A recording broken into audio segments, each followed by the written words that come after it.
அனைவருக்கும் வணக்கம். இன்றைக்கு நான் உங்களோட பகிர்ந்துக்க போற டாபிக் பொறாமை எண்ணம். அதை சார்ந்து இந்த மனிதன் மனதில் என்னெல்லாம் எண்ணங்கள் எழும், அதோடைய செயல்பாடுகள் எப்படி இருக்கும், அதை எப்படி மலர் மருத்துவம் மூலயமா நம்மளால போக்கிட முடியும் அப்படிங்கிறத தகவலை தான் நான் உங்களுக்கு பகிர்ந்துக்க போறேன். இந்த இந்த பொறாமை அப்படிங்கிற எண்ணம் இல்லாத மனிதனே இருக்க முடியாது. நம்ம சொல்லிக்கலாம் எனக்குள்ள யாரை பார்த்தும் பொறாமை இல்லைன்னு. ஒரு நொடியேனும் ஏதோ ஒரு இடத்துல இந்த மனம் சஞ்சலப்படும். ஒரு நொடியாவது ஏதோ ஒரு விஷயத்துல ஒரு வெறுப்பை காட்டும், ஒரு நொடியாவது ஒரு பயத்தை காட்டும், ஒரு கம்பேரிசன். ஏது இது நம்மளை தாண்டிருமோ, ஏது இது நம்மளை மிஞ்சிருமோ. இத கடந்து வராத மனிதனே இல்லை. இத கடக்கணும், சிலர் கடக்க முடியாம அதுக்குள்ளேயே இருந்துருவாங்க.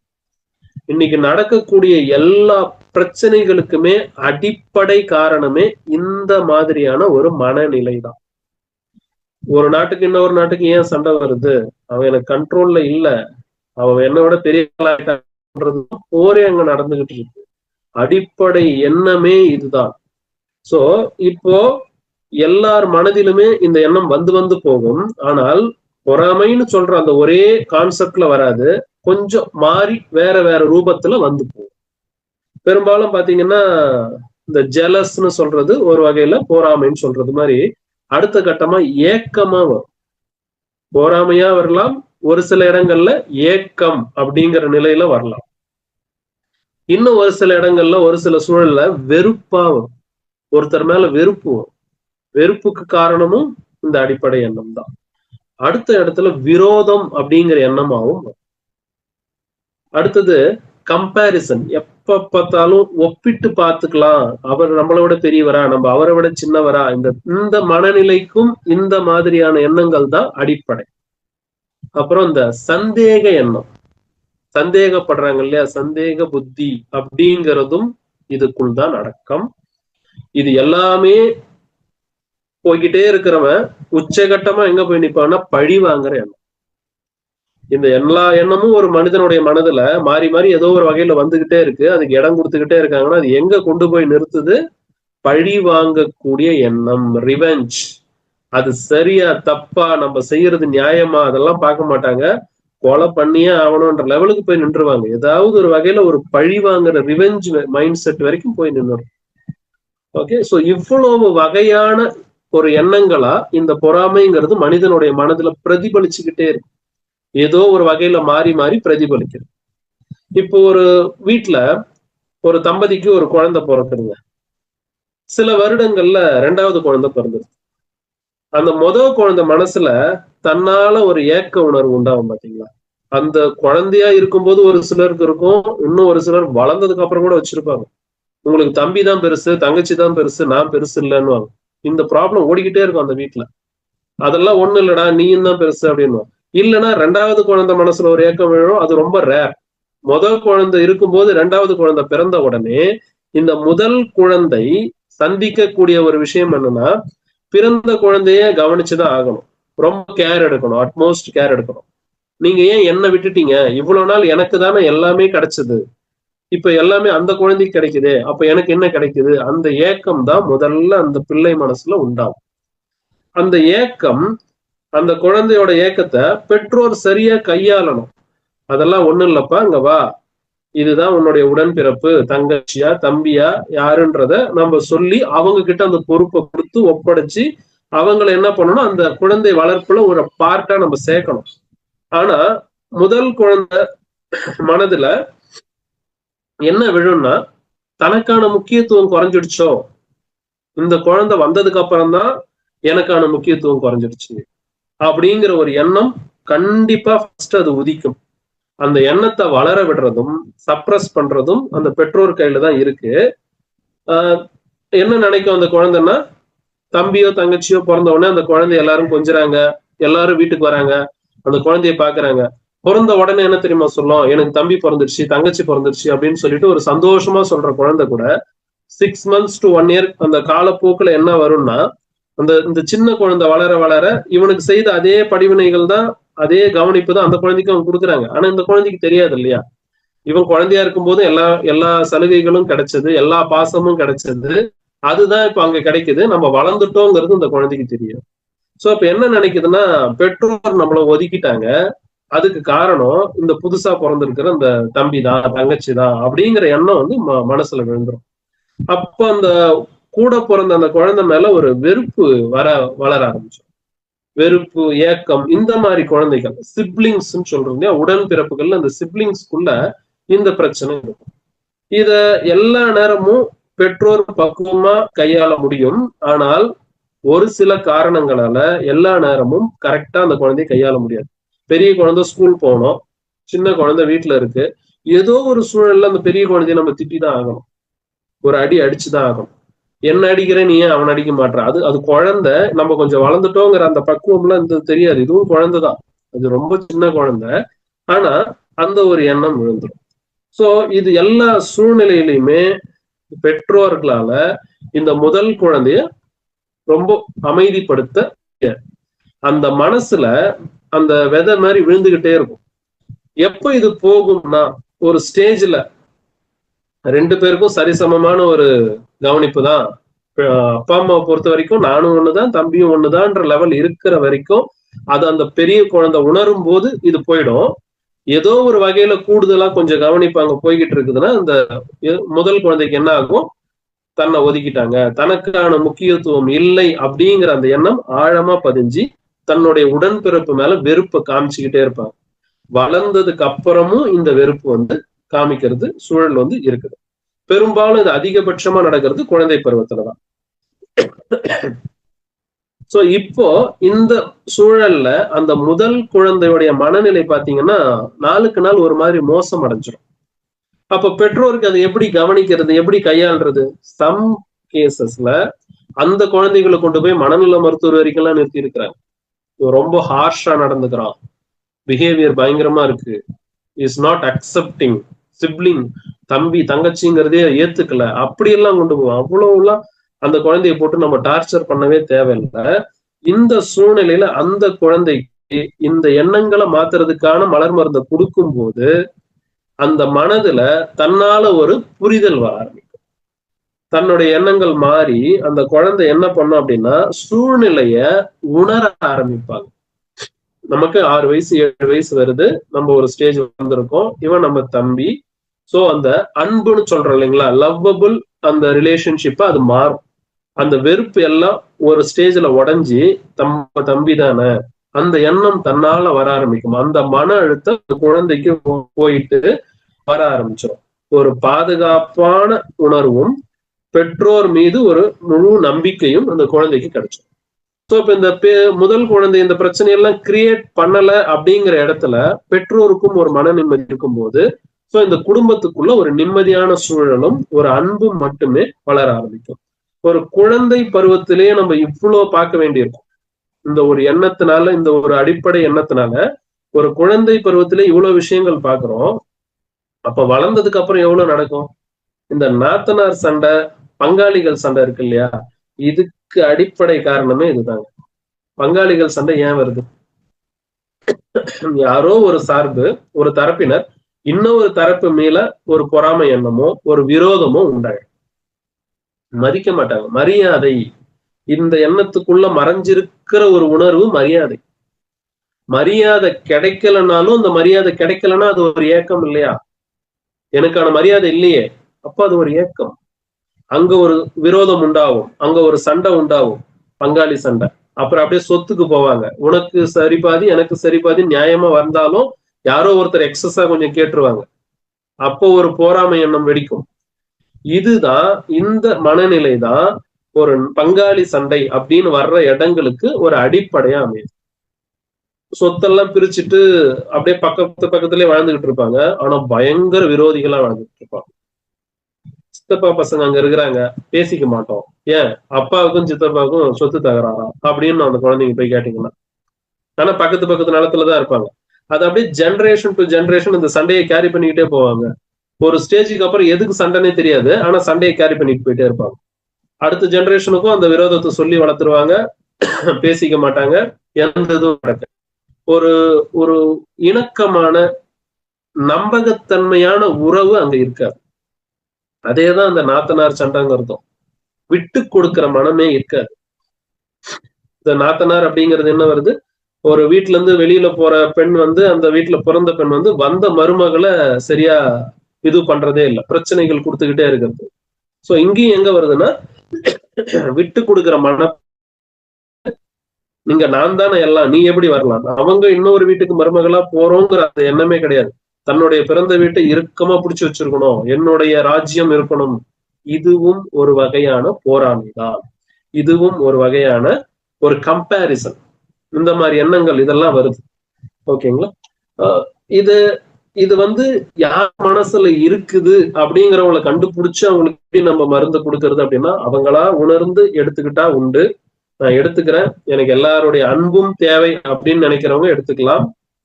அப்படி இல்லைன்னா நம்ம அமைதியா வாழணும்னு நினைக்கிறவங்க, ஆனா கூடவே இருக்கிற நண்பன், கூடவே இருக்கிற நம்மளுடைய குடும்பத்தார், உறவினர், இவங்களுடைய பொறாமை எண்ணங்களை பார்த்து நமக்கு பயமா இருக்குனாலும் சரி, அதையும் நம்ம இந்த மலர் மருந்துகள் மூலயமா நம்ம உடைக்க முடியும். சோ அவனை திருத்த முடியாது, என்ன நான் ஸ்ட்ராங் ஆக்கிக்கிறேன். என்னை பார்த்து பொறாமப்படுறவங்களை கண்டு நான் பயப்படுறேன் அப்படின்ற சூழல் இருந்தாலும், பொறாமப்படுறவனுக்கு போய் நான் எப்படி மருந்து கொடுக்க முடியும்? அவங்க என்ன எதிரியா பாக்குறாங்க அப்படின்னா, அப்ப அந்த எண்ணத்தினால் பாதிக்கப்படுற இந்த ஆன்மாவுடைய மனசுல என்னமோ எந்த விரோத எண்ணமும் காட்டணும்ன்ற தேவை இருக்காது. எனக்கு எந்த விதமான வெறுப்பும் அவர் மேல காட்ட வேண்டியதில்லை, நான் விலகி போனால் போதும்னு நினைக்கக்கூடிய அந்த ஆன்மாவையும் அவர்களுடைய எண்ணம் தொந்தரவு செய்யுது அப்படின்னும் போது, இவர் இந்த பொறாமை எண்ணங்களால பாதிக்கப்பட்டவங்களும் அதுல இருந்து விலகி வர்றதுக்கு இந்த மலர் மருந்துகள். சோ அந்த எண்ணம் கொண்டவங்களும் எடுக்கலாம், அந்த எண்ணத்தால பாதிக்கப்பட்டவங்களுக்கும் இதுல தீர்வு உண்டு. ஓகேங்களா? அடுத்தது அந்த சந்தேக புத்தி, டவுட்ஃபுல் மைண்ட். எப்ப பார்த்தாலும் சந்தேகங்க. கணவன் மனைவி யாரோ ஒருத்தர் இன்னொருத்தர் மேல எனி டைம் சந்தேகப்பட்டுக்கிட்டே இருக்கிறாங்க அப்படின்றது.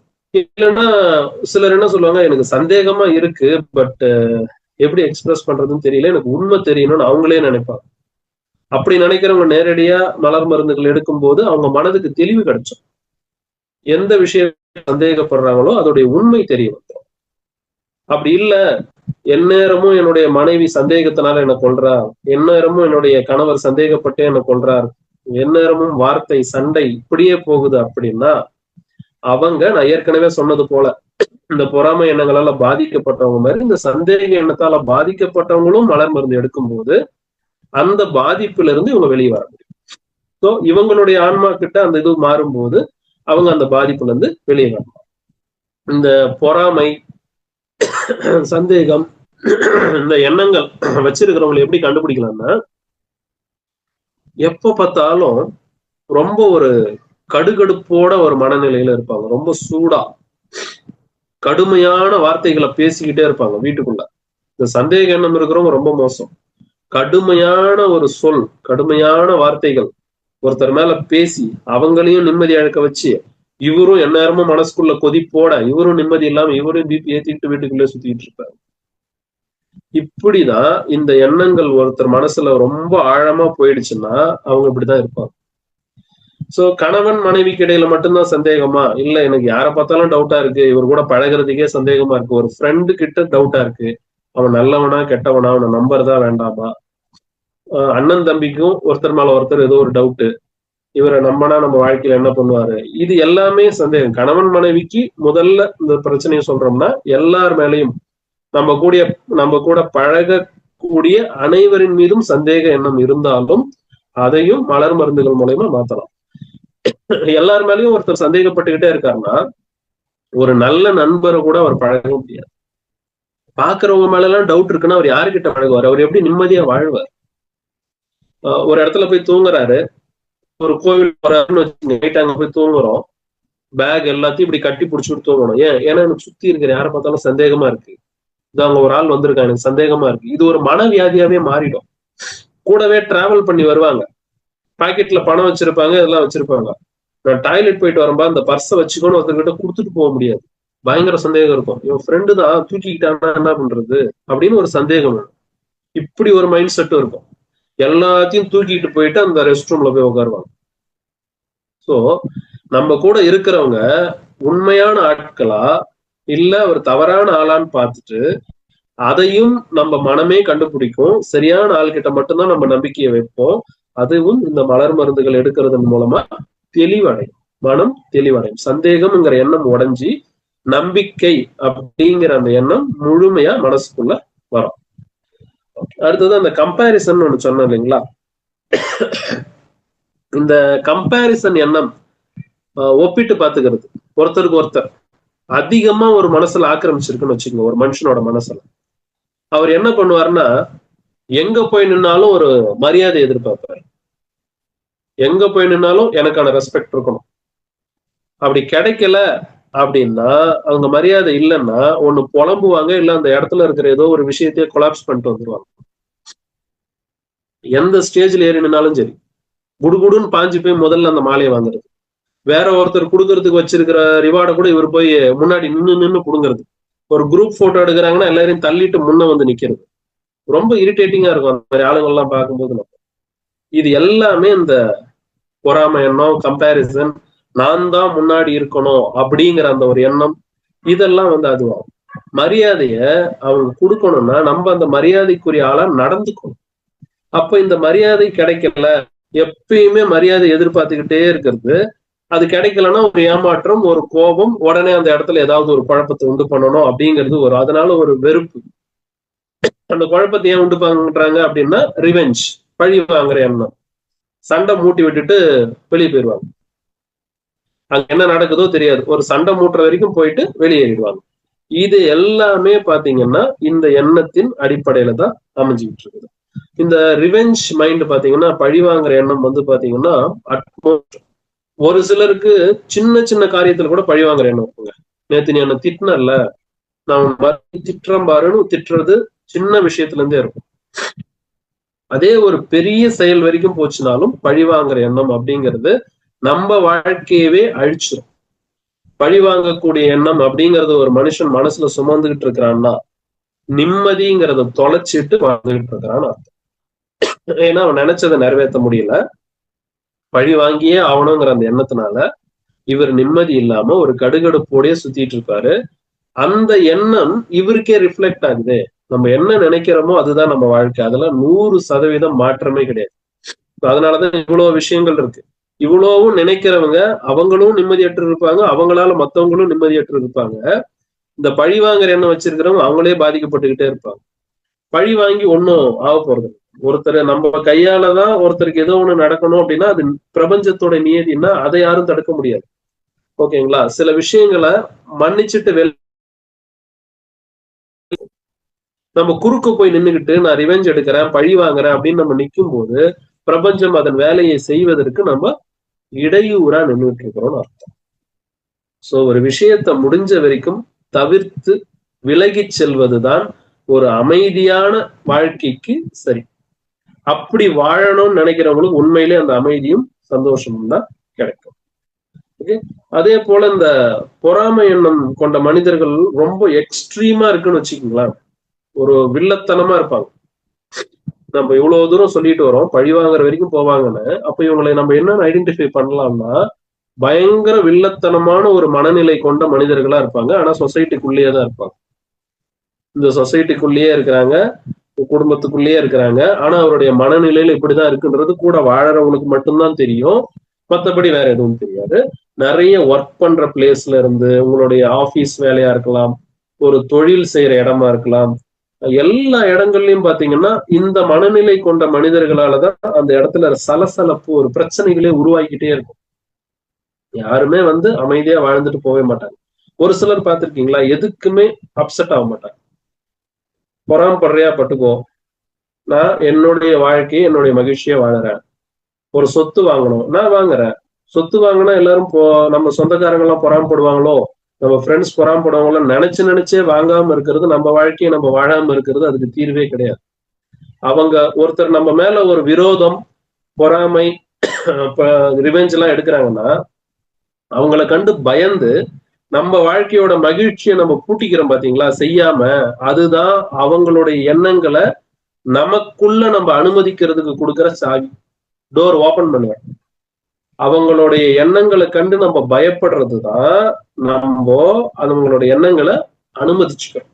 அப்போ அவங்க பொறாமையெல்லாம் ஈடேறிக்கிட்டே இருக்கும். அவங்க ரொம்ப ஹாப்பியா இருப்பாங்க. சோ ஒருத்தர் நம்மளை கெடுக்கணும்னு நினைக்கிறாங்க, ஒருத்தர் நம்ம மேல விரோதமா இருக்கிறாங்கன்னா அவங்களுக்கு இக்னோர் பண்ணுங்க. அவங்கள வந்தாங்களா, வாப்பா, என்னப்பா, உட்காரு, அப்படியா, சரிப்பா, நல்லா இருக்கியா, நீங்க போய்கிட்டே இருங்க. அவங்க எதை சொன்னாலும் எதை செய்தாலும் இப்படி வாங்கி இப்படி விட்டு போயிடுங்க. கண்டுக்கவே கண்டுக்கூடாது. ஸோ இந்த அதிகபட்ச பொறாமை எண்ணம் இருக்கிறவங்க நன்றி உணர்வு இருக்காது.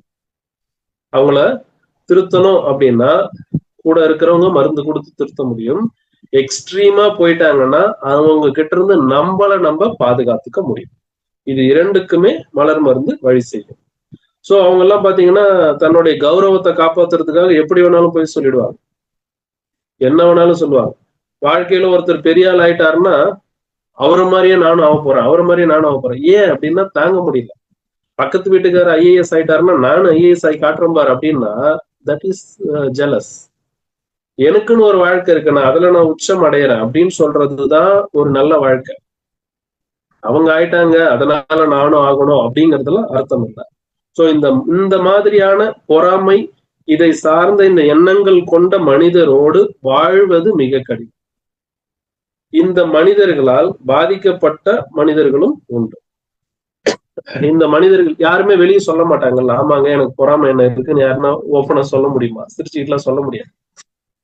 இது மாதிரி எண்ணங்களால் பாதிக்கப்பட்டவங்க, இல்ல இந்த எண்ணங்கள் எனக்குள்ள ஏதோ ஒரு வகையில என்ன தொந்தரவு செய்யுது, நான் ரியலைஸ் பண்ணிட்டேன், ஆனா அதை கைவிடணும்னு நினைக்கிறவங்க, இவங்க எல்லாருக்குமே இந்த மலர் மருந்து முழுமையான தீர்வை தரும்.